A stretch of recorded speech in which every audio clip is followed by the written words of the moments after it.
Boa noite! Opa, boa noite. Tudo bem? Tudo certo e você, Gabriel? Tudo bem, Thiago? Cara, que alegria estar aqui com você. Que bom, digo mesmo. Agradeço demais aí o teu convite. Para mim é uma honra estar junto com vocês. A empresa com alma aí que eu admiro tanto, acho um trabalho incrível que vocês fazem e como a gente já falou algumas vezes, né?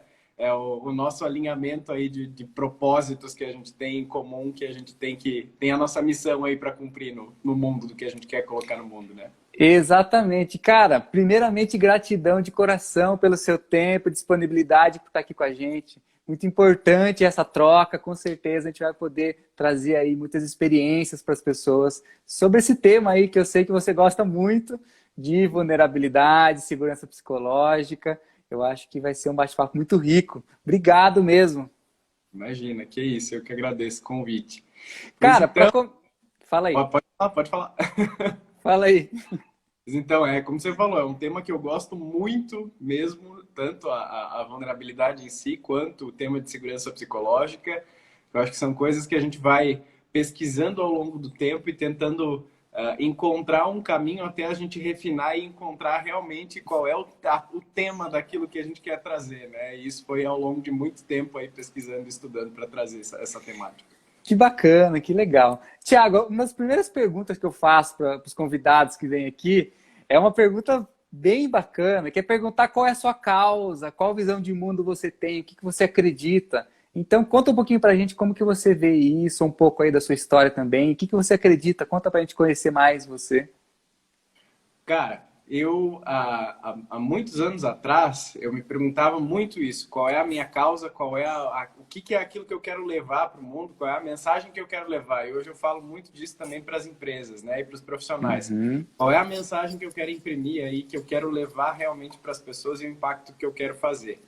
E eu sempre tive comigo, Gabriel, uma coisa de querer trazer uma pacificação muito grande para as relações, para as pessoas, construir uma cultura de paz mesmo, um pouco mais. A gente não precisa ser tão agressivo quanto a gente está sendo hoje, não precisa viver tanto essa dicotomia de uma forma tão ferrenha quanto a gente vem vivendo hoje. E eu acho que essa é a minha grande causa, a gente tentar sempre trazer a nossa humanidade para jogo, a nossa genuidade, né? O nosso eu, nosso lado genuíno, a nossa verdade, né? Para jogo, para que a gente consiga se exercer, se expressar e com isso construir relações saudáveis, pacíficas e mais humanas. É basicamente isso. Que bacana, Tiago. A importância de a gente voltar para esse lado humano, né, das relações, de olhar para outra pessoa do seu lado, seja na empresa, seja na família, mas você olhar com o olhar de ser humano e que a gente possa resgatar isso, né? Nós, como exemplos aí, e as pessoas multiplicarem isso, né? Cada vez mais, que bacana. Exatamente. Eu digo sempre que a empatia e o diálogo e a compaixão também, eu acho que são os grandes norteadores aí do caminho do que a gente tem pela frente. E acho que se a gente conseguir utilizar elas da melhor forma possível e sem balela, sem discurso vazio, mas ser realmente isso na prática, a gente vai conseguir tanto construir uma realidade um pouco mais equitativa, um pouco mais justa com todo mundo e também, por consequência, levando isso para as empresas mais estratégica, que dê resultados de um longo prazo e que ainda de quebra faça as pessoas felizes aí, quem trabalha com a gente, né? Que bacana. E às vezes as respostas são muito simples, né, Tiago? É começar a praticar mais esses valores, olhar para essas virtudes, ser mais humano, ser mais transparente. Às vezes as pessoas acham que é coisa de outro mundo, tem que vir um consultor de fora, tem que mudar um processo, tem que mudar alguma coisa. São coisas simples que você coloca no dia a dia, que você coloca no seu jeito, né, de se relacionar, seja aí com equipes, dentro das empresas, das organizações que querem fazer diferente, mas pequenos atos, né, Tiago? Não é nada diferente disso. E na verdade é na constância, né? Não Sim. é nem em atos isolados, é na constância. Às vezes chamam a gente aí para algumas coisas de precisamos de um treinamento assim, precisamos de um treinamento assado, né? Outro dia eu fui para um evento há uns anos atrás aí que falava justamente isso, que tinha um quadrinho assim da pessoa, né, dizendo você faz um curso ou um treinamento, um milagre acontece e aqui está o resultado, né? E aí alguém apontando e dizendo assim, não, peraí, aqui no meio essa fase eu não entendi bem do milagre acontece. E o milagre acontece é justamente a constância das nossas ações, dos nossos comportamentos, porque é isso que sustenta, na verdade, no longo prazo, aquilo que a gente quer criar. Não vai ser com uma ação pontual que a gente vai fazer chover aí dentro das empresas, né? Exatamente. Tem uma tirinha que eu uso nos meus treinamentos, Thiago, que é um pouco parecido, que é tipo assim, tem um quadro que está os gráficos caindo, e aí o conselho, né, falando assim, e se a gente não fizer nada, será que algum milagre vai acontecer? Então, a decisão, né, de você começar algo novo, uma mudança, uma escolha de fazer diferente. E aí requer muita coragem, né, Tiago? Já que a gente vai adentrar aí no assunto de vulnerabilidade, é uma questão de escolha, eu vejo muito isso, de mudanças, né, dentro das empresas, dos líderes escolherem fazer diferente, mas requer muita coragem, né? Porque não sabe o que vai acontecer daqui para frente, não vai. Às vezes as pessoas não sabem se vai depender de uma mudança interna delas, que elas também não conhecem, não sabem como. E aí pessoas que não desconhecem, né, do autoconhecimento, às vezes se sentem um pouco perdidas do que fazer, como fazer. Requer muita coragem, eu gosto muito disso. E eu lembro que eu vi uma live sua há um tempo atrás, né? Você falando exatamente isso, sobre vulnerabilidade, sobre coragem para entrar nesse assunto. Então, eu acredito que está aberto, o convite está aberto para os líderes, para as pessoas que querem fazer diferente, mas requer muita coragem, né? Para se sentir vulnerável, para buscar algo novo, para mudar o seu jeito de se relacionar, para mudar a sua forma de ver uma empresa, ver as coisas. Então, o que você acha disso, da coragem para ser vulnerável? Eu concordo contigo, principalmente pelo seguinte, o que eu ouço muito dentro das empresas, que eu mais ouvi até hoje, ao longo da minha vida de trabalho, dentro das empresas, como funcionário, como líder de empresas, como consultor também hoje, o que eu mais escuto, uma das frases mais recorrentes a gente precisa mudar alguma coisa aqui, né? Alguma mudança precisa acontecer aqui. Só que é aquela alguma mudança que eu, enquanto gestor, enquanto empreendedor, muitas vezes quero só assistir.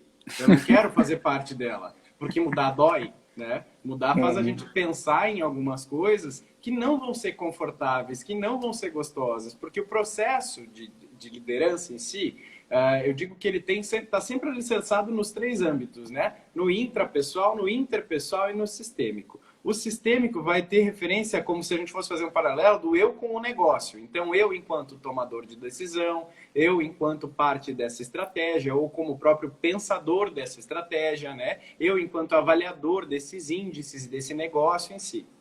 O interpessoal vai fazer referência a eu com os outros, né? Então vai entrar as habilidades de gestão de conflitos, a própria construção de segurança psicológica, né?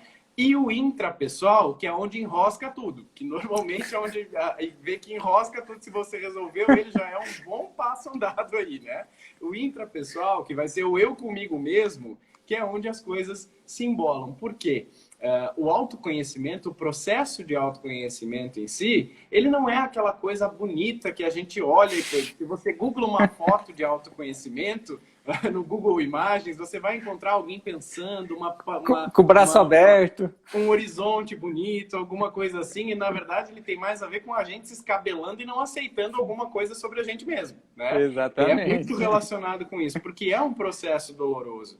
Ao passo que a gente começa a sair desse automático, se questionar um pouquinho mais do porquê que a gente faz o que faz, por que as respostas que a gente dá para o mundo são essas, por que as respostas nas relações que a gente tem são essas, a gente começa a ver que tem algumas coisas sobre nós que não agradam.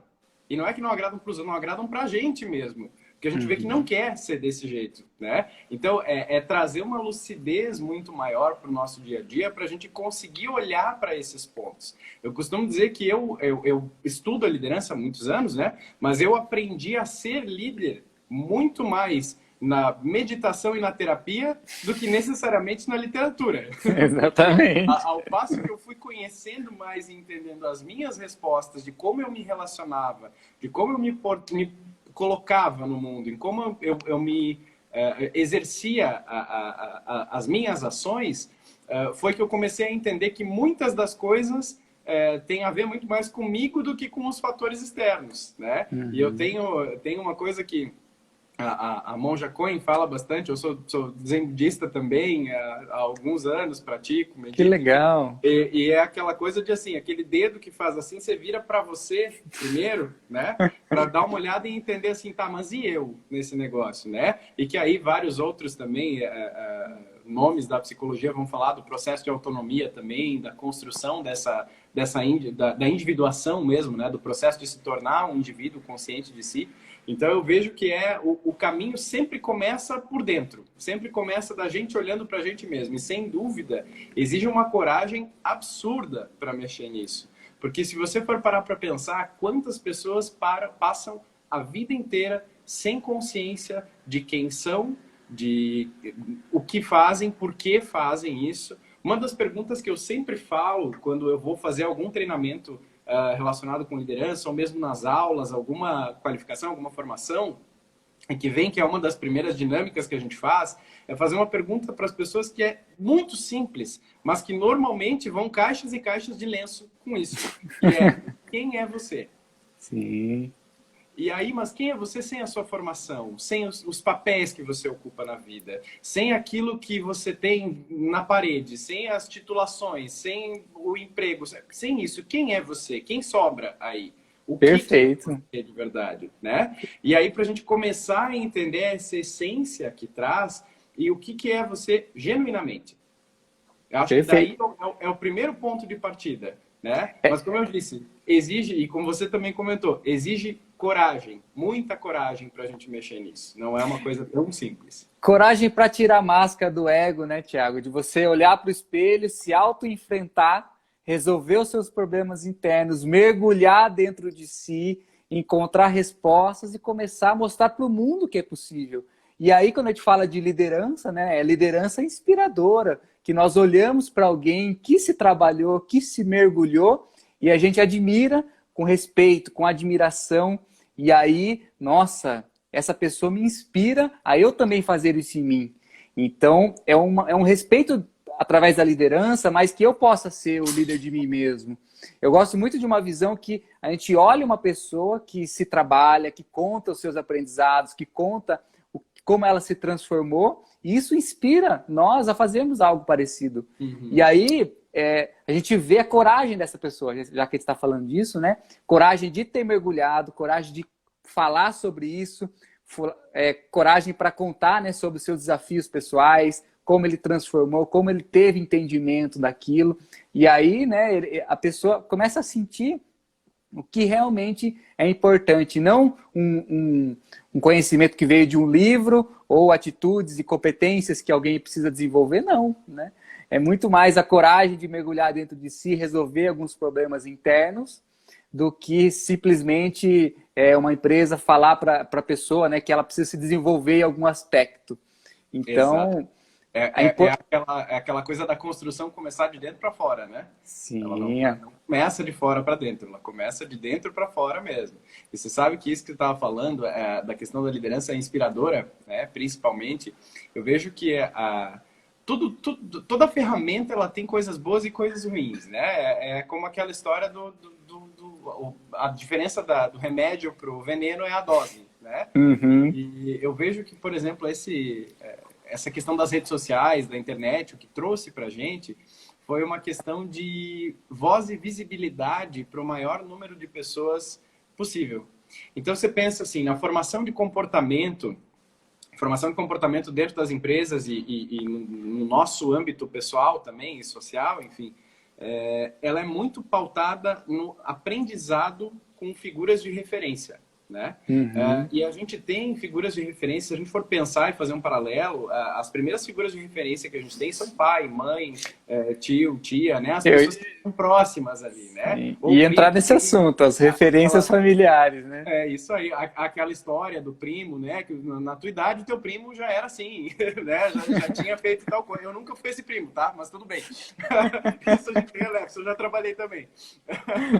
E o que eu vejo é que a internet trazer essa voz e visibilidade, ela também colocou a gente em contato com inúmeras realidades diferentes, com pessoas com características diferentes, e isso gera uma identificação de valores, de personalidades, de causas, de questões que são nossas e que muitas vezes a gente fica meio perdido e acha que é único, né? Pensando e agindo de uma determinada forma, mas não, a gente conecta isso, né? Assim como a gente também se conectou aí, né? Até porque esses propósitos são muito alinhados. Então eu vejo que essas questões todas de achar uma liderança inspiradora, ele é sempre o primeiro passo para a gente entender que, opa, peraí, aquilo que eu pensava é possível. Talvez eu consiga encontrar isso. Eu, na minha história, que você começou perguntando qual é a minha causa, né? Que eu falei muito sobre essa questão da cultura de paz e da gente trazer essa humanidade mesmo com a gente. Eu sempre pensei isso, mas até eu encontrar hoje, dentro do meu trabalho, daquilo que eu pesquiso, daquilo que eu estudo, algo que embasasse a importância disso dentro das empresas, porque eu sou administrador de formação, né? Minha formação inicial é administração de empresas, então a minha carreira foi toda sempre voltada aí para negócios, né? E até eu encontrar alguma coisa que desse esse embasamento para aquilo que eu acreditava, foi muito tempo, né? Então, se a gente para pensar, se eu não tivesse seguido e entendido qual era a minha causa, qual era a minha bandeira, né? Aquilo que eu quero seguir, talvez eu não tivesse construído um trabalho em cima disso. Talvez eu não tivesse buscado informações para isso, né? E se a gente não tivesse essa interconexão toda que a gente tem, também não teria conseguido embasar isso e também acharia que, bom, é uma ideia louca que não existe e não se aplica nas empresas. Mas não, peraí. Dá muito resultado também e por muito mais tempo do que o manda quem pode, obedece quem tem juízo, que a gente vê aí tanto e é tão comum dentro das empresas também, né? Perfeito, exatamente, adorei, porque estamos falando a mesma língua, e aí tem encontrado cada vez mais profissionais, Thiago, que a gente começa a conversar e a gente identifica que, nossa, estamos falando a mesma coisa, estamos por uma mesma grande causa coletiva aí, de transformar as relações, transformar as empresas, transformar as organizações, então acredito que estamos juntos. Tá ok o vídeo aí? Tá travando o meu, será que o seu aqui travou um pouquinho também? Não, para mim você tá normal. Não sei se fui eu que dei uma travadinha aí, mas ontem eu dei aula também aqui em casa. Meu. Tá tudo certo Travou aí um pra você? pouquinho aqui. Bom, vamos indo. O seu travou um Bom, pouquinho. vamos indo. Pode ser que é a minha você me internet, avisa. mas a gente vai indo. Fechou. Tá, não, Thiago, já que você falou isso de referência, né? Eu gosto muito de rever alguns conceitos e a gente começa a mergulhar em temas que às vezes nunca tínhamos visto antes, né? Não só porque está na moda, não só porque surgiu aí como um grande tema importante para a transformação cultural nas empresas, mas, por exemplo, né, a gente vê muito, já que está nesse tema aqui, da vulnerabilidade. Então, qual é a nossa referência, né, Thiago, que a gente aprendeu na infância, dessa palavra, desse sentido, dessa prática? Porque tem muitas pessoas, muitos líderes que acabam construindo uma carreira de sucesso, que conquistam muitas coisas, transformam muitas pessoas, transformam a organização, mas quando você chega para conversar sobre algo, às vezes, simples, sobre vulnerabilidade, essa pessoa desconhece. Porque talvez, né, a jornada dela foi pautada em um outro caminho. E aí a importância de esclarecermos, né, alguns conhecimentos, trazer esclarecimento sobre essa palavra, sobre as possibilidades, das transformações que elas possibilitam, de que as pessoas hoje podem aprimorar, né, um ambiente, torná-lo mais seguro, e aí também entra a segurança psicológica, através de tudo isso. Então, eu sempre pergunto para as pessoas, o que significa essa palavra, esse sentido, esse tema para você, para que você busque nas suas referências internas, porque às vezes essa pessoa não tem essa referência, não teve no passado, ela não aprendeu na faculdade de administração, ela não aprendeu isso na infância, e aí a importância dela se mergulhar e ela buscar mais, né? Então temas, como a gente está falando aqui, de segurança psicológica, de vulnerabilidade, como existem líderes que desconhece esse tema, né, Tiago? Exatamente. E sabe que a gente vê a Brené Brown, que é um dos grandes nomes aí que pesquisa vergonha e vulnerabilidade há muitos anos, tem um trabalho extenso aí relacionado com isso. Ela vai trazer para a gente a seguinte questão. Nós temos hoje uma consciência, a gente aprendeu desde pequeno que a vulnerabilidade significa fraqueza, né? E ao mesmo tempo nós também aprendemos que nós temos que ser corajosos. São duas coisas que a gente toma como verdade pra gente, né? Desde a infância. Então, ser vulnerável é ser fraco, e principalmente nessa divisão que a gente tem hoje de sociedade de homens e mulheres. Então, principalmente para os homens, vulnerabilidade é ser fraco, fraqueza é ruim, tira fora, não é legal, né? Deixa de lado. E que você precisa ser corajoso. Só que, no próprio trabalho da Brené, ela faz uma questão interessante, que é considerar a vulnerabilidade e a coragem como sinônimos. Porque como é que ela conceitua a vulnerabilidade? Vulnerabilidade tem a ver com riscos, incerteza e exposição emocional, né? Riscos, incerteza e exposição emocional. São os 3 itens que compõem a vulnerabilidade. O que isso quer dizer? Riscos no sentido de que qualquer coisa que eu venha a fazer, eu estou assumindo um determinado risco. E aí, dentro da segurança psicológica, por exemplo, a Amy Edmondson vai falar de assumir riscos interpessoais, né? A segurança psicológica tem a ver com assumir riscos interpessoais. O que é um risco interpessoal? Quando eu falo com alguém, quando eu exponho alguma questão, quando eu pergunto alguma dúvida que eu tenho, quando eu exponho alguma opinião, quando eu dou alguma nova ideia, eu estou exposto a ser aprovado, ser rejeitado, virar uma chacota, ganhar um elogio, ganhar um aumento. Enfim, tem vários... A gente não controla esse resultado, né? E isso tem a ver com a segunda questão que a Brené Brown fala, que é a incerteza. A gente não tem controle sobre o que vai vir. Então, tem a ver com a gente tomar atitudes sem ter garantia nenhuma desse resultado, né? Sem expectativas, né? Oi? Sem expectativas, né?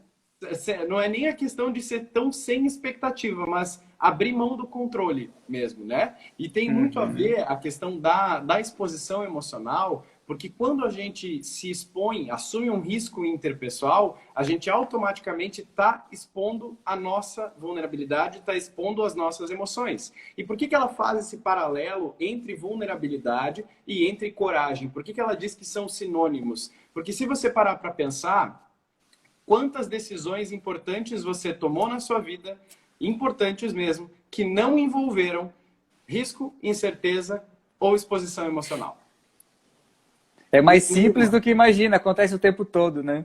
Exatamente. Qualquer decisão importante que a gente tome na vida vai inevitavelmente envolver risco, incerteza, exposição emocional. Se você for empreender, se você for pedir alguém em namoro, se você for pedir a separação, se você for comprar alguma coisa nova, se você for financiar a sua casa própria, se você for trocar de emprego, se você for pedir aumento, todas as nossas atitudes que significam alguma coisa pra gente envolvem vulnerabilidade.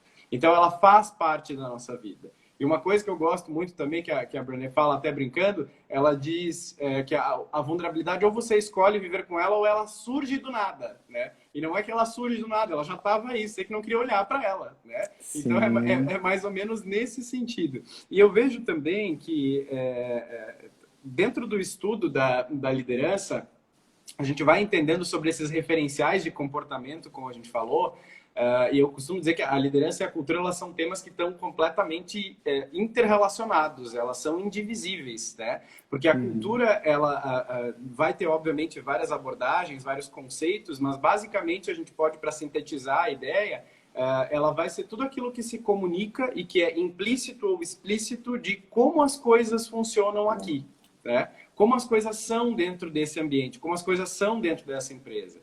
E representa a identidade do comportamento do grupo. E aí você pensa naquilo que a gente falou antes, né? Formação de comportamento. Quem que ajuda a formar comportamento? Figuras de referência. Quem são as figuras de referência dentro de uma empresa? Os líderes.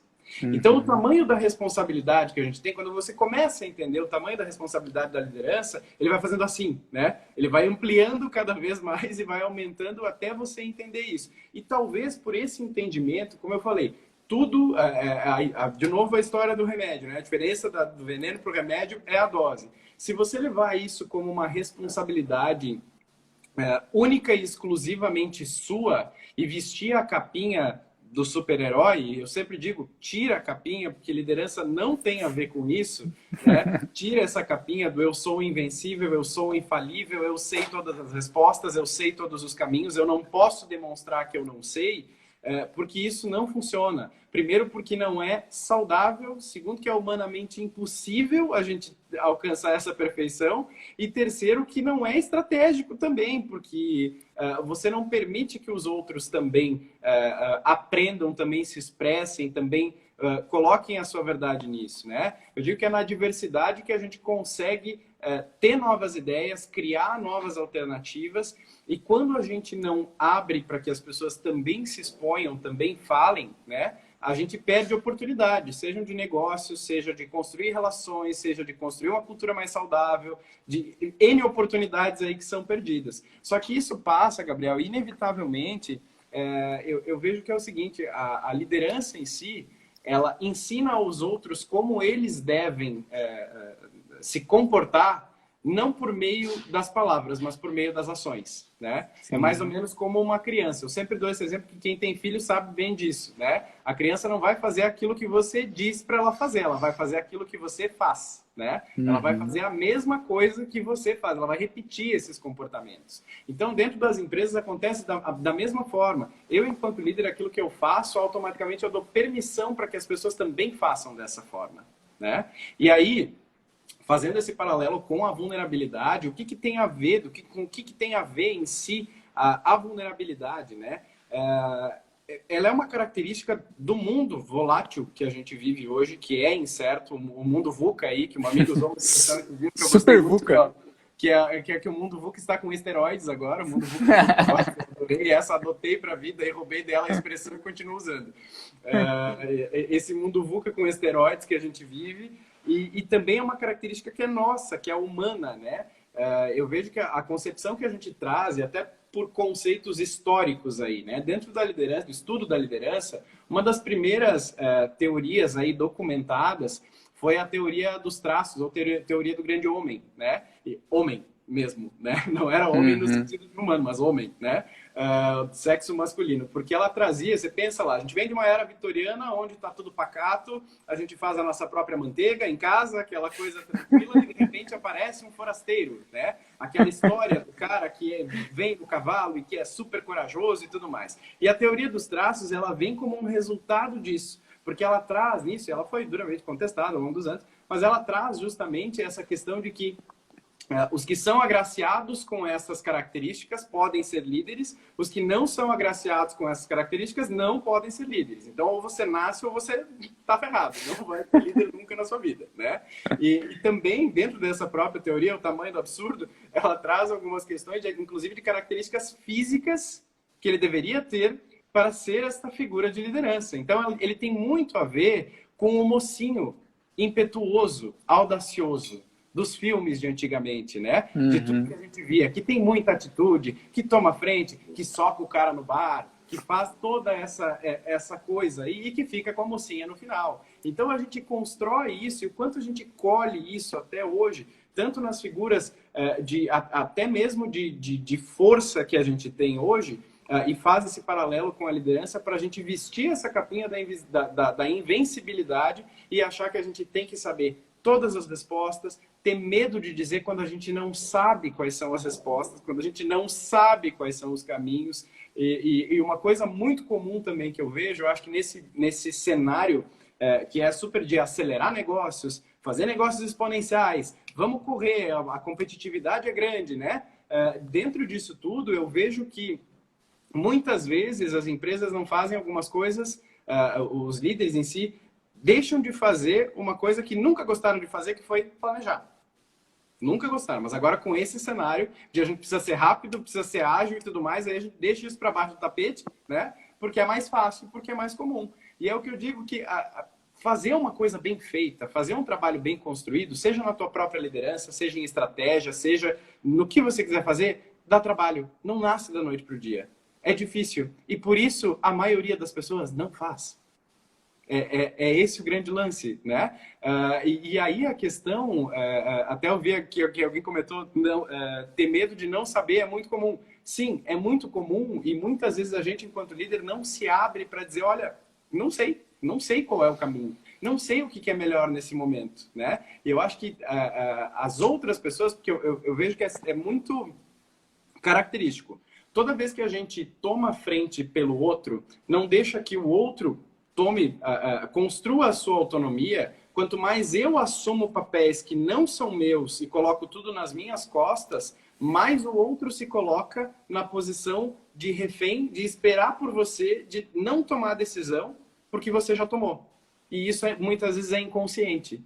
Então, ao passo que eu centralizo comigo, eu também não crio autonomia com as pessoas, entende? Então, a vulnerabilidade, ela tem a ver com a gente aceitar o fato de que a gente não sabe todas as respostas. Ela vai ter a ver com o fato da gente aceitar que a gente nem sempre tem os melhores caminhos, que o nosso jeito de fazer a coisa nem sempre é o melhor, nem sempre é o mais adequado, que a gente pode falhar, porque com isso a gente aprende, a gente se abre para aprender com o outro também. Para entender que o outro também tem uma voz, também tem uma perspectiva, também tem uma vivência, e é dessa diversidade de vozes, de vivências, de experiências, é que a gente consegue construir algo novo. Porque se todo mundo estiver pensando igualzinho, ou se a gente tem sempre o mesmo jeito de fazer a mesma coisa, de onde é que vão vir as ideias novas? Né? É mais ou menos por aí. E é uma coisa que, assim, às vezes a gente acha que, de novo, vulnerabilidade, fraqueza, né? Sem vulnerabilidade, a gente não tem inovação, a gente não tem criatividade, a gente não tem relações de verdade. Outra coisa que eu sempre digo também em formação de liderança é o seguinte, você pensa assim, não, o degrau imaginário, aquele da liderança, né? De que eu estou aqui e vocês estão aqui, então a gente precisa manter esse degrau bem bonito, essa barreira aqui bem firme, né? Porque só pode vir até um determinado ponto, né? Daqui para cá não passa. É proibido fazer algumas coisas aí dentro das empresas, né? E essa barreira está pronta. Eu acho que uma coisa é limites interpessoais que a gente coloca de acordo com a nossa personalidade, de acordo com aquilo que é valoroso para a gente ou não. Outra coisa é fazer essa coisa tosca, que é colocar limites onde não deveriam ter, né? Que é colocar esse papel de que eu estou aqui em cima e vocês estão aqui embaixo. Porque com isso a gente afasta as pessoas. É uma lógica também, como você falou no início, que é simples, mas que às vezes a gente não pensa, né? Pensa nas maiores relações que você tem hoje, nas relações de maior confiança que você tem hoje, de maior entrega que você tem hoje, das pessoas que compram as coisas contigo, que compram brigas contigo, que, olha, estão sempre juntos e existe mesmo essa relação de confiança. Elas não foram construídas com você tentando ser uma coisa que você não é. Elas foram construídas com você sendo exatamente aquilo que você é, de verdade.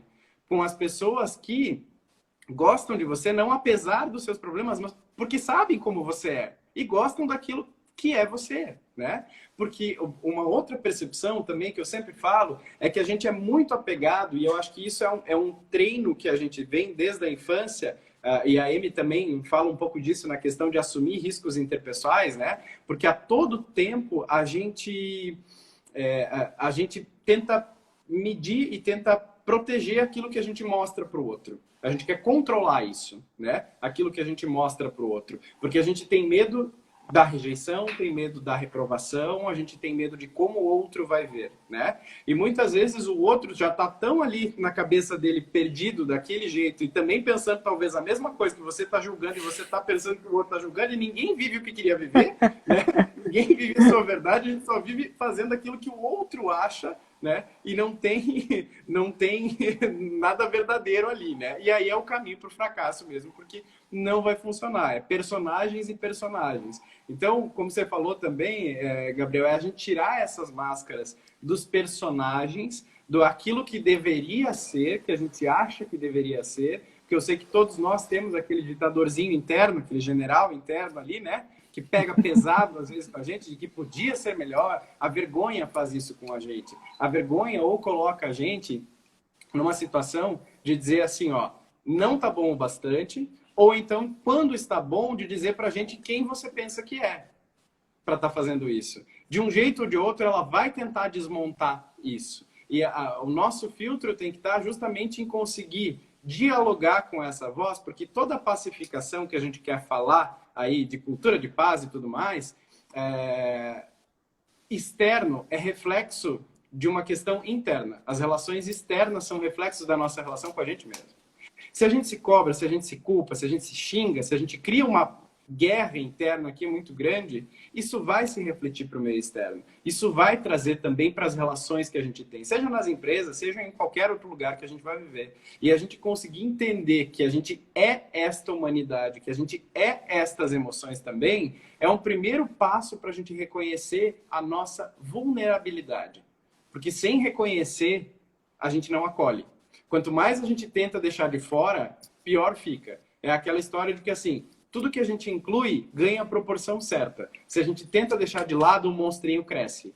Então, a gente precisa trazer isso. A gente precisa dar o espaço devido para as nossas emoções e para a nossa vulnerabilidade. Cara, incrível, concordo 1000% com tudo que você falou. E tem algumas colocações aqui, inclusive Luciana Teruel, que está aqui na live, Lu Teruel. Muitas coisas que ele falou aqui servem muito, porque a gente conversou, né, nas últimas semanas aí sobre deixar um espaço, né, você sair aí do salvador da pátria, tirar um pouco da armadura, falar para a equipe que precisa de ajuda, precisamos de ajuda, todos podemos construir e co-criar algo. Não sou eu que tenho essa única responsabilidade de salvar uma família, salvar a equipe, salvar a empresa, porque a empresa é o todo, não dá para a gente se achar o super-herói, assim como o Thiago falou, e achar que somente nós temos as respostas. Precisamos ser vulneráveis para abrir esse espaço, para ser transparente e mostrar a possibilidade, né, de trazer as pessoas para perto, fortalecer o pertencimento. Mas para isso precisa de um primeiro movimento nosso, e aí na visão sistêmica, né, quando a gente sai de um espaço, sobra um novo movimento aí, vai surgir um novo movimento para essa pessoa assumir uma nova posição e o sistema vai se reorganizar. Então, que bacana, muito que você falou aí. Eu concordo, cara, principalmente com essa parte de como que a gente pode esperar, né, do outro, sendo que nós não estamos mostrando essa vulnerabilidade. Então, eu gosto muito de falar para as pessoas, vocês já tiveram experiências anteriores em outras empresas. Por que vocês estão repetindo os mesmos padrões aqui? Porque a referência de líder que você teve de uma empresa anterior talvez seja distorcida e você está repetindo aqui inconscientemente, de achar que é um comando e controle, de achar que é uma visão hierárquica, né? De achar que você está numa posição de não deixar o outro fazer algo porque você não sabe aquilo também, então você não pode saber menos do que o outro. Sim. Você está na empresa, na possibilidade de começar a fazer diferente. Então, tenha coragem para isso. A gente fala tanto de vulnerabilidade, tenha coragem para começar a fazer diferente, porque senão você não está repetindo o padrão de uma empresa para outra. Você troca de empresa e as coisas continuam, né? Exatamente. Sabe que esse paralelo entre a vulnerabilidade e a segurança psicológica, a segurança psicológica, a Amy Edmondson, que é uma professora, pesquisadora de Harvard, pesquisa liderança há mais de são as duas anos. Referências, né, Thiago? Brené Brown e Amy Edmondson, né? Exatamente, são duas maravilhosas aí, pesquisadoras que trazem muita coisa bacana para a gente. Ela vai dizer justamente essa questão de que segurança psicológica ela não é sobre esse clima feliz de todo mundo está feliz, todo mundo quer dançar, né? Ou que não existam conflitos, ou que a gente só se elogia, ou que é aquela coisa paz e amor. Não é só isso, né? A segurança psicológica tem a ver com uma característica de grupo, onde existe uma crença compartilhada de que é seguro a gente se expor nesse grupo. É seguro eu falar nesse grupo. A minha voz importa nesse grupo. O quanto você está sendo você mesmo, né? Exato. E que a minha voz importa nesse grupo. Independente se eu estiver certo ou errado. Se eu estiver errado, tudo bem, eu estou errado, mas a minha voz não se torna menos importante por isso. Então, quando as pessoas se sentem inseguras, isso não tem a ver com introversão ou extroversão. Não tem a ver com característica individual. Tem a ver com a característica de grupo. Porque, segundo os estudos, mesmo pessoas que são introvertidas, que têm a característica da introversão, conseguem ser pessoas que se expõem a esses riscos interpessoais dentro dessas equipes, dentro desses ambientes de segurança psicológica. E por que isso é importante? Porque quanto mais as pessoas se sentirem confortáveis para contribuir com as suas ideias, porque veja só, Nós somos ensinados desde a infância, você pensa, a gente está lá em casa, bonitinho, vamos voltar lá para nossa infância agora. A gente está lá em casa, bonitinho, papai e mamãe, tudo é bonito, ou então tem várias culpinhas aí que vão surgindo também, vão sendo colocadinhas lá no início, mas normalmente está tudo bonito, a gente vai para a escola, começa a ver que tem pessoas diferentes da gente, algumas rejeitam, outras gostam, outras não gostam, e a gente começa a entender que aquilo que os outros pensam é importante sobre nós, é importante para nós, né? E ao ver isso, a gente começa a se moldar em algumas coisas e controlar, peraí, então o que, que eu vou deixar que veja, o que, que eu não vou deixar que veja. Então isso é um treino que vem desde sempre, que hoje, enquanto adulto, né, a gente chega em um ponto que a gente não precisa pensar para fazer isso. A gente não precisa nem pensar para controlar ou não controlar, né? Aquilo que a gente quer que o outro veja. Só que a grande coisa sobre controle, Gabriel, que eu costumo dizer é que o controle ele é uma corrente que tem duas pontas. Tudo aquilo que você tenta controlar, na verdade, você está lá do outro lado da corrente dançando também. Porque te controla, né? Quem está sendo controlado de verdade, né? Se você tem tanto apego, tanta necessidade de manter isso dentro daquilo que está no teu controle, o controle é uma ilusão. O controle é uma ilusão muito grande que a gente coloca para ter um mínimo de segurança, quando, na verdade, a segurança não está externa, não está nos fatores. Está na gente justamente entender, respeitar e acolher a própria vulnerabilidade. Porque se a gente não reconhece e acolhe a vulnerabilidade, aí sim as nossas fraquezas vêm à tona e elas tomam conta do campo todo. Que a gente não fique preso a essas fraquezas, né? Porque senão isso vai dominar a gente. Tiago, tem algumas perguntas aqui, ó. Vamos lá. A Calatance escreveu: quando eu falei para minha equipe, não sei o que fazer nesse momento para termos um atendimento mais ágil, com números reduzidos de colaboradores, todos deram sua opinião e começaram a colaborar e tudo fluiu.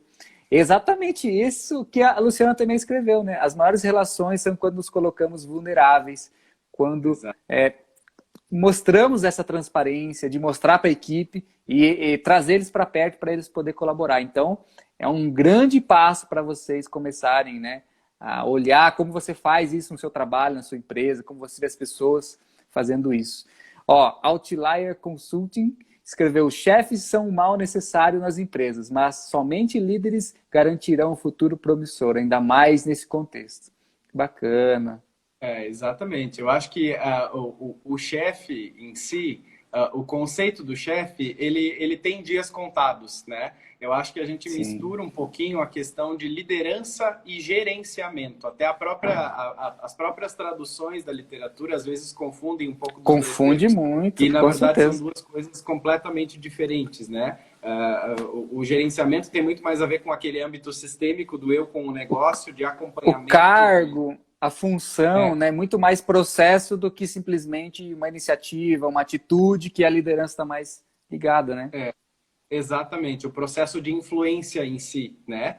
Do que o processo de influência que é a característica da liderança. Então, sim, o gerenciamento, sem sombra de dúvida, ele é completamente necessário. A gente não pode achar que só isso é o grande ponto da liderança, que só isso garante uma liderança efetiva. Mas vou te ser bem sincero, com tudo que eu tenho visto nos últimos anos aí em trabalho com empresa, 80% dos problemas seriam resolvidos se a gente desse atenção para esse pequeno passo, sabe? Porque planilha, sistema, indicador, controle, meta, tudo que é técnico, a gente consegue capacitar, formar com muito mais facilidade. Agora, esse remexer interno aí que a gente precisa, que o rolê fica um pouquinho mais difícil, sabe? É o mais profundo. E aí, quem vai ter coragem, né, de mergulhar nesse profundo? Ó, a Renata escreveu 2 comentários aqui, ó. É o ideal da conexão humana baseada na empatia, antes de qualquer pensamento e ação.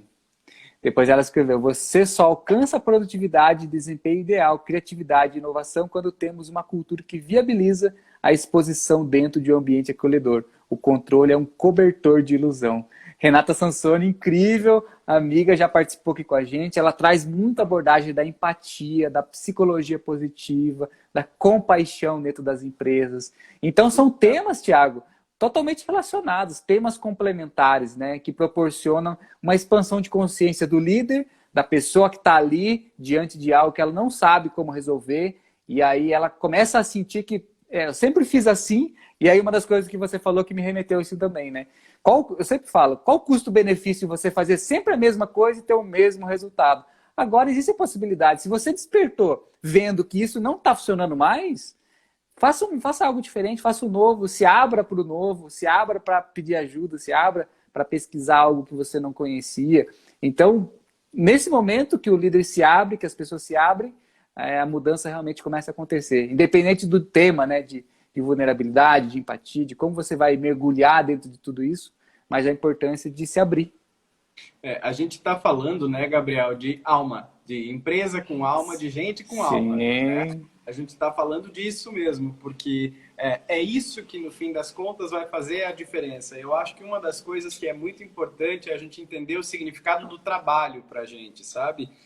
E entender que o trabalho, como a gente aprendeu, a gente foi muito condicionado desde sempre, até nas nossas próprias relações, de entender que tudo é uma relação de troca, né? De que eu faço isso para ganhar aquilo. Você se comporta que você vai naquela viagem, você come todo o almoço para comer a sobremesa, você estuda para tirar uma nota boa. Nada é um fim em si, né? E eu acho que o trabalho e o emprego, que são conceitos aí que muitas vezes se confundem também, que é o empregar a minha força produtiva para receber algo em troca, uma compensação financeira em troca, se confunde com o sentido do trabalho, que é justamente o impacto positivo que a gente gera na vida das pessoas, né? E eu acho que quando a gente conecta com isso também, a gente começa a ser guiado por outras coisas, porque enquanto a gente é guiado por ego, eu preciso estar certo, eu preciso provar meu ponto, eu preciso me proteger, então eu não vou me expor, né? Né? Quando eu começo a me guiar um pouquinho mais com o impacto o que eu quero proporcionar, qual é a mensagem que eu quero levar para o mundo, o que eu quero colocar, o que eu quero imprimir da minha existência e na minha vida, a gente começa a ser guiado por um pouco mais de coisas, como valores, como aquilo que a gente acredita, as nossas crenças, esse impacto que a gente quer causar, que mensagem que a gente quer deixar. Eu acho que isso vai norteando o caminho. E a gente vive um momento que também é muito bonito falar de propósito, tá todo mundo falando de propósito, e também tá virando de novo o quadrinho na parede, né? E eu acho que não é bem por aí. Eu acho que a gente tem que ir para vivenciar de verdade as coisas. E para quem está no caminho de carreira aí que ainda não entendeu o que é propósito, qual é o meu propósito, eu sempre sugiro que coloca como propósito você se conhecer e se experimentar. Você se conhecer e se experimentar. Não sei qual é o meu propósito, então que ele seja se conhecer e se experimentar. Vai buscar se conhecer mais e vai buscar se testar, aprender sobre si mesmo, aprender até onde eu consigo ir, o que eu consigo realizar, né? Porque tudo é aprendizado e tudo vai compondo a gente também. Exatamente, Thiago. Sobre propósito, toda semana eu faço alguns atendimentos, né, com constelação organizacional, com psicoterapia, e aí uma das coisas que as pessoas falam de propósito, porque elas chegam com dúvida, eu tenho dúvida. Eu falo, o dia que você não tiver dúvida, você entendeu. E aí não é uma frase, não é uma palavra, você não vai escrever, é dentro de você. Então, quando não surgir dúvida, você tiver certeza, você não vai duvidar de mais nada, isso não vai te atrapalhar. As questões internas que estão relacionadas às dúvidas vão se esvair, então você vai ter certeza. Então, lembre-se disso, de certeza e dúvida relacionada ao propósito. Ó, a Anne Cardinale escreveu aqui, pode citar novamente a referência bibliográfica? É a Brené Brown e a Amy Edmondson, né, Thiago? Tem Isso. TEDs, tem livros, tem muito conteúdo na internet que vale muito a pena mergulhar.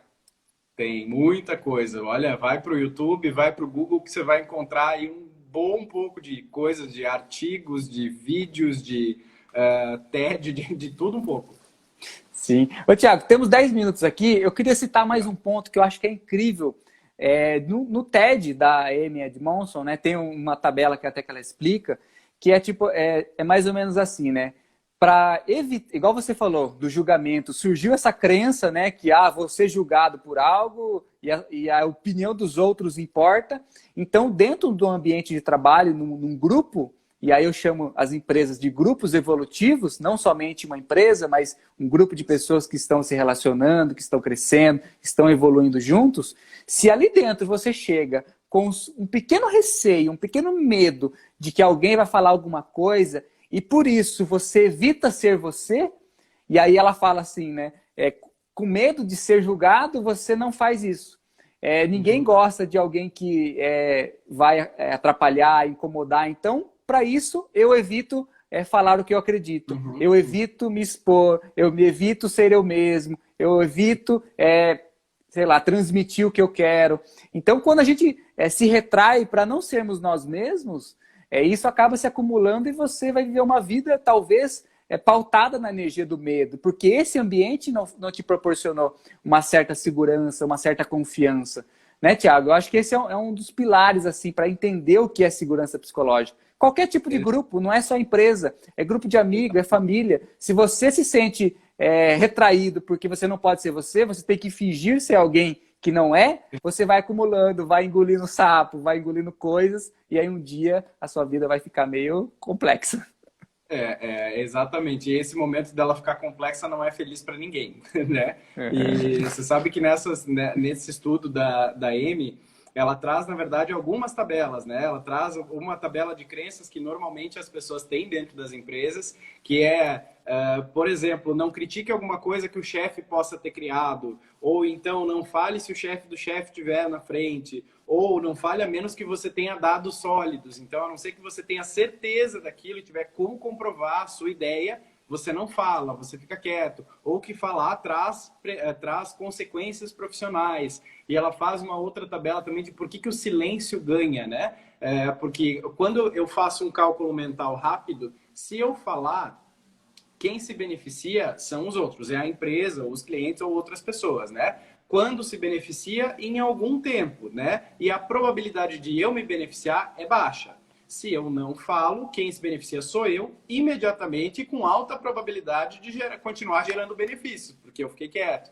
Mas um grande ponto sobre a segurança psicológica é justamente essa questão de que ela traz uma fala nos quadrantes da segurança psicológica, que existe uma zona nas empresas que é muito comum nos modelos comando e controle, que é a zona de ansiedade, que é quando não é uma ansiedade por cumprir metas ou por atingir resultados, mas é uma ansiedade por eu saber as respostas, eu saber que eu gostaria de falar, eu ter isso e eu não me sentir capaz de falar. Isso é uma zona chamada zona de ansiedade. E ela é pesadíssima. Isso é imprescindível. E é muito comum dentro das empresas, sabe? Então eu vejo que a gente precisa trazer mais esses temas, falar sobre essas coisas para que a gente, e principalmente usar da nossa vulnerabilidade para que a gente consiga construir uma cultura que seja mais adaptativa, que seja mais inclusiva, que seja mais de fala aberta, de fala livre, de livre troca de ideias. Porque uma cultura de silêncio é uma cultura perigosa para as empresas. É do medo, né? É uma cultura que é perigosa. E aí, Tiago, quantas empresas a gente vê, né, de pessoas, candidatos que acabam de ingressar aí na empresa, né, como um colaborador, ele chega com toda uma energia positiva e aí aquele ambiente fornece crenças que ele compra, porque ele acabou de chegar, então ele vê que o ambiente é assim e ele precisa seguir aquilo, e aí ele chega dando ideias, dando inovações, só que ele começa a ver que não pode fazer isso, aqui o chefe tal coisa, aqui tal pessoa tal coisa. Existem as crenças ali daquela cultura que a gente compra inconscientemente. Então, exatamente, mais uma vez, se a gente passa a nossa vida comprando crenças inconscientes da nossa família, dos amigos, da religião, na empresa vai fazer isso também? A que custo-benefício? Até quando a gente vai ficar comprando crenças, né? Então, que a gente possa encontrar locais, que a gente possa ser nós mesmos. E eu acho que eu não sei, acho que o nosso tempo tá bem no finzinho aí, né? Tá, tem 5 minutos, 4. Então, eu gosto de deixar algumas coisas aí para o final para a gente pensar, que é o seguinte, eu acho que a gente precisa vencer um pouquinho mais desse medo da gente ser de verdade, sabe? Porque não é sobre uma carreira, não é sobre a empresa, é sobre um projeto de vida, sabe? É sobre o que eu quero da minha vida, não é só da minha carreira, não é só de onde eu ganho dinheiro, não é só do que eu vou produzir. Não tem a ver com o que eu vou produzir, tem a ver com aquilo que eu vou ser.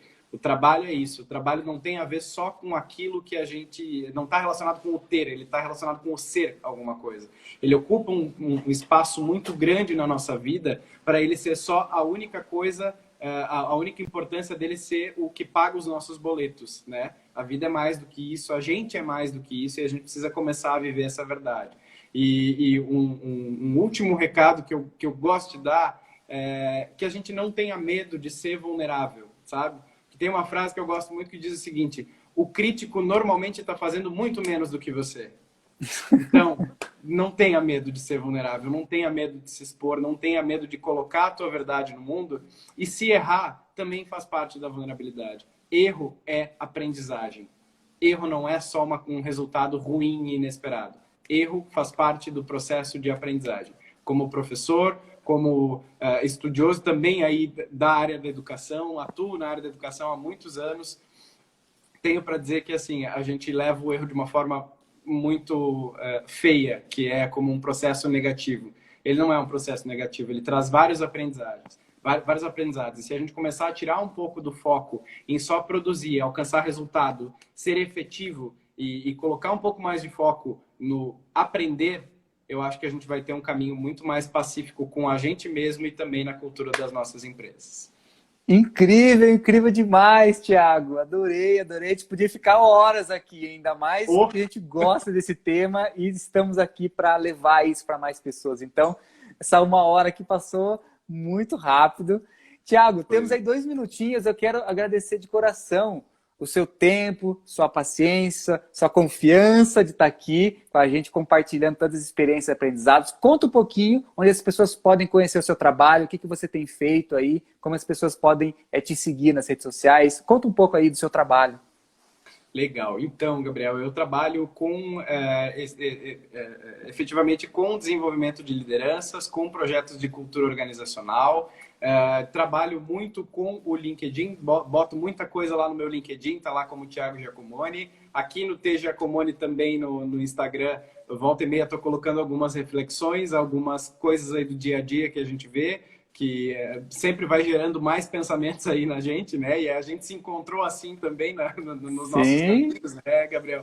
Então, ou o Instagram ou o LinkedIn, estou sempre por aí fazendo algumas coisas, colocando algumas informações aí. Eu atuo como docente, trabalho como professor em pós-graduação, em disciplinas relacionadas à gestão de pessoas e principalmente liderança e desenvolvimento. Então, basicamente é isso. Eu acho que com um pouquinho que a gente faz, a gente consegue proporcionar um pouco de transformação, né, no mundo. Que é com isso certeza. Com certeza. Tiago, e olha que bacana os comentários aqui. Eu acho que essa é a parte mais rica da gente levar um conhecimento, né, doar, trazer para as pessoas, transmitir, e as pessoas, de alguma maneira, pelo menos uma palavra, gerou uma faísca de transformação, de expansão de consciência, de mudança na vida das pessoas. E olha que bacana, a Luteruel escrevendo aqui, a Karina, Calatância, a Renata, Fernanda, que bacana. E aí, Thiago, o convite para todos que estão aqui, agradecer primeiramente a todos por estarem aqui com a gente, compartilhando disso, participando, escrevendo aqui, levar isso adiante, né, Thiago? Que não fique só um assunto de uma live, que não fique só algo que você viu no Instagram, em algum momento, mas que você coloque isso no seu dia a dia, você coloque ação, você coloque energia nesse insight, nesse aprendizado que você teve aqui. Que você comece a replicar isso, que você possa levar adiante. É isso aí. O segredo está na ação, gente. Mais ação, menos discurso. A gente bota a nossa verdade aí em prática e aí a gente faz a transformação. Se a gente abrir mão de fazer o que é impossível, querer salvar o mundo, se abre um monte de caminhos possíveis aí na nossa frente que a gente consegue colocar em prática com as nossas ações. E aí amanhã, né, no seu trabalho, na sua empresa, na sua atuação, onde você coloca os seus talentos aí a serviço do mundo, a serviço de algo maior, lembre-se da segurança psicológica, lembre-se da vulnerabilidade, da coragem, da importância de ser exemplo, isso onde surge a liderança, de tirar as armaduras. Lembre-se de um resumo do que você viu aqui na live. Qualquer coisa, assista a live de novo, assista esse assunto, vai ficar salvo aqui. Então, gratidão, Thiago, a todos que estiveram aqui. Muito obrigado, Gabriel. De novo, obrigado pelo convite. Foi um prazer estar com vocês aí. E, gente, quem quiser acompanhar, por favor, me acompanhe que a gente vai construindo aí um caminho juntos.